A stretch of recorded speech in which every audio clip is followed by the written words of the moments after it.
जनाब, मुसलमानों के अंदर फ़िक्री इन्हितात की बुनियादी वजह यही है कि हर कोई अपनी राय को सच साबित करने पर तुला हुआ है और कोई भी शख्स अपनी गलती को गलती मानकर रजू करने के लिए तैयार नहीं है। This is the hardest of realities, believe me और नॉट।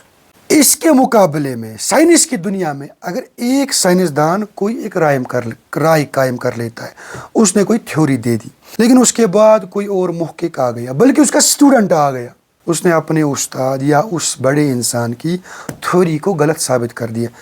आपने कभी नहीं देखा होगा कि साइंसदानों का कोई टोला उठा, उसने बोला हाउ डेयर यू, आप अभी स्टूडेंट ही हो, आपने कैसे गुस्ताखी की, हमारे उस्ताद से इख्तिलाफ कर दिया। नहीं, वहाँ पर फैक्ट्स से काम चलता। हाँ, I love facts, yes he is proving it and he is proving it very much right.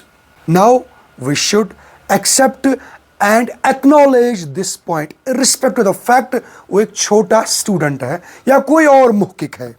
That's why science इतना आगे बढ़ा।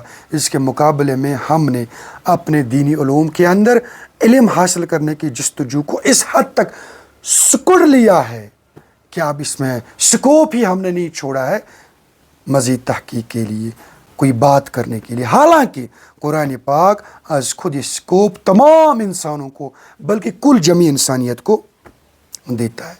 ये जो इंसानी अक्ल है, इसकी जो डेवलपमेंट है, this is actually A spontaneous and gradual process. अब अगर आपने सोच लिया बस दिस इज़ फाइनल, तो यकीन मानिए आपकी अकल आगे बिल्कुल भी नहीं बढ़ेगी। आपने इस अकल को हमेशा के लिए आज़ाद छोड़ना है नई बात सीखने के लिए, नई बात सीखने के लिए। तो आपने इसको बताना है कि फ़िलहाल के लिए जो बात मैं सही मानता हूँ, कल को इस बात के मुकाबले में अगर कोई नई बात आ जाए और मुझे बिल्कुल वाज़िया हो जाए कि नई बात सही है और मेरी पहले से कायम करदा बात गलत है, तो मुझे अपनी राय से रुजू करने में बिल्कुल भी देर नहीं लगनी चाहिए।